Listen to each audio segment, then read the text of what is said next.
Yeah, well, Steve, we now know that House Speaker Tim Moore has said that they will vote not to concur with the Senate after the Senate passed a different version of that bill that was initially created in the House. And the issue at stake here is a portion of that bill that would not provide an exemption from people being able to wear masks in public, even if they have a medical or health condition.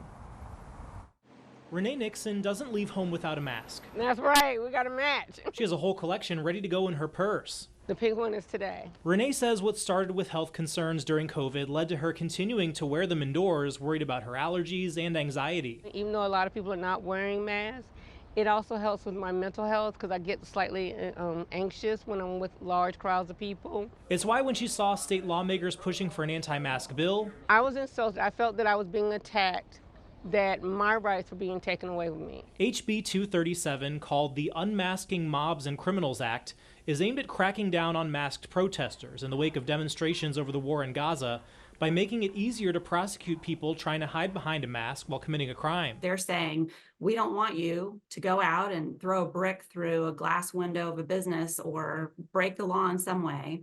And conceal your identity when you're doing that. State Representative Erin Paré, a Republican from Wake County, supports the original bill, but says changes made in the Senate version that was just passed go too far.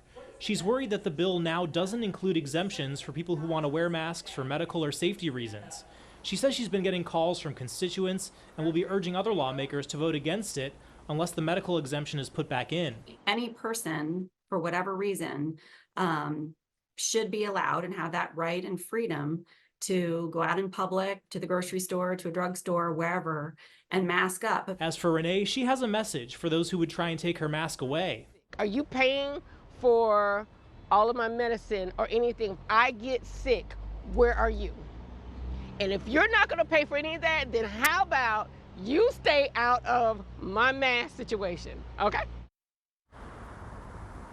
Yeah, a lot of heated opinions on this, and as we just mentioned, obviously the concerns of Representative Paré and others have reached the Speaker's office. Again, we are now being told that tomorrow they are going to vote not to concur with that Senate bill. So from here, that means they could go back to conference committee and possibly pass the original version. But given that new news, it appears now that at least the portion that would have not provided that exemption for medical masks sounds like that part is going to be out of the bill. But of course, we're going to continue to follow that as it goes through the process. Reporting live, Tom George, ABC 11 Eyewitness News.